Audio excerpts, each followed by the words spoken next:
Bonjour, aujourd'hui on va voir le tube photoélectrique à vide. Voilà. Alors, le tube photoélectrique à vide est constitué d'une ampoule avec des électrodes enfichables. Elles viennent s'enficher sur un circuit électronique, je veux dire sous-jacent, pardon. Bon, alors il est constitué de quoi?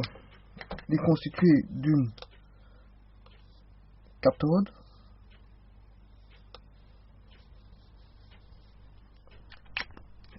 bien sûr la cathode elle vient s'enficher sur les connecteurs électriques, et d'une anode. Voilà. Alors la cathode, donc en fait la cathode est plus ou moins comme ceci, si je la dessine correctement. Voilà, comme ceci.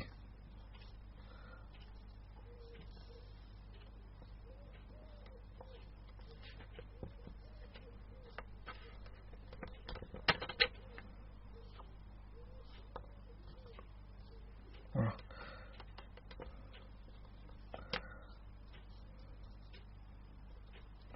Donc, voilà. Donc en fait ça c'est la cathode. Donc cathode, on peut l'appeler K. Et l'anode, donc c'est une tige. Et donc en fait tous ces connecteurs viennent s'enficher sur un connecteur, je veux dire, d'insertion, pour alimenter, comme je l'ai dit, le circuit électronique. Bon, au niveau circuit, comment ça fonctionne? Tout d'abord, la cathode c'est K, et l'anode c'est A. Alors il faut savoir que l'anode est toujours portée au potentiel positif et la cathode au potentiel négatif. Donc l'anode positive et la cathode négative. Alors qu'est-ce qui se passe?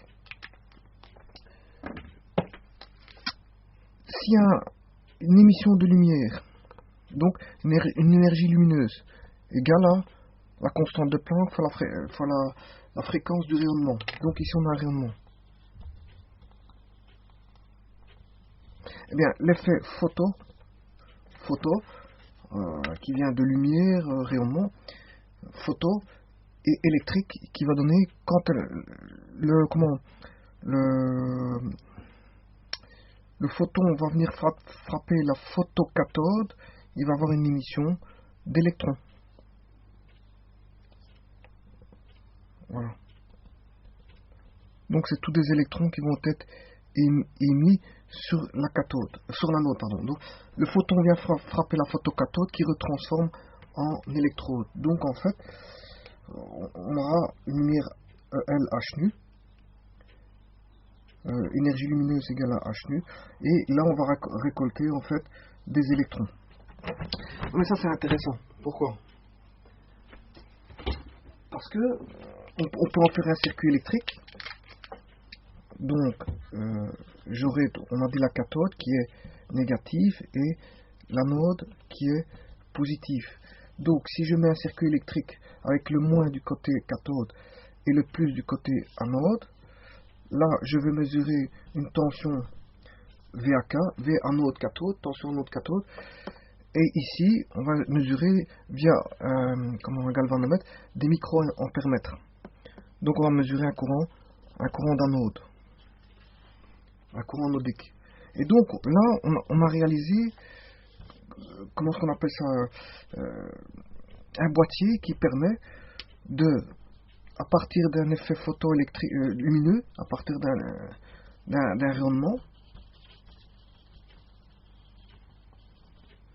et bien de créer un courant électrique. Donc j'ai une relation flux lumineux en lumen. Attention que ce sont des très faibles sensibilités lumineuses, hein.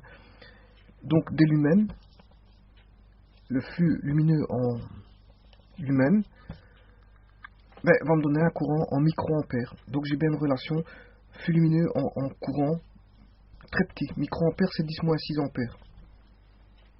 Voilà. Donc ici, la caractéristique, elle est comment en fait? En fait, la caractéristique, elle est la suivante. On a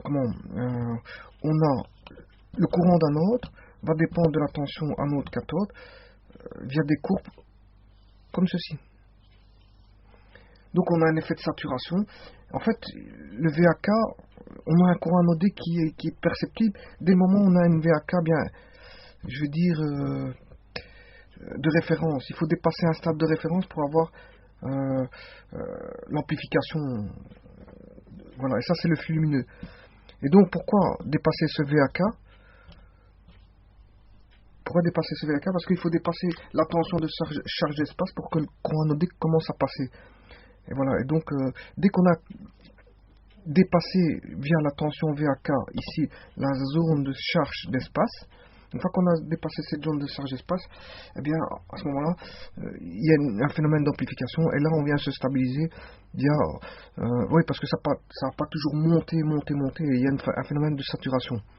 Voilà, et donc on a pour différentes caractéristiques ici, par exemple, tension IA-VAK, on a un flux lumineux. Et donc on a une lecture de sensibilité lumineuse et aussi une détection. On sait détecter une lumière et on sait mesurer, je veux dire, une lumière. Voilà, ça a ses applications. Voilà, maintenant, on voit très bien que cette courbe IA-VAK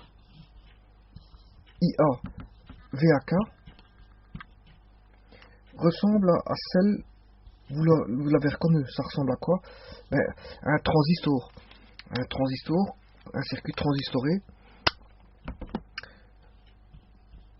Voilà, qu'est-ce qui se passe si je mets une tension positive et négative ici, avec une résistance comme ceci, et là j'ai la masse, et là je mets une tension plus, moins, et là j'ai la masse. Bien, vous l'aurez remarqué que ça c'est la résistance du côté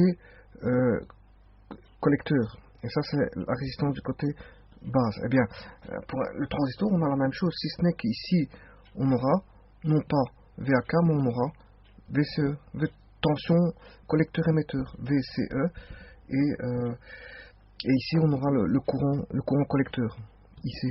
Donc ça a une caractéristique qui ressemble au transistor, ça ressemble à la caractéristique du transistor, IC, VCE, donc IAVAK, bon, ressemble à celle du transistor. Voilà. Alors maintenant, on va voir le courant qui est mesuré ici.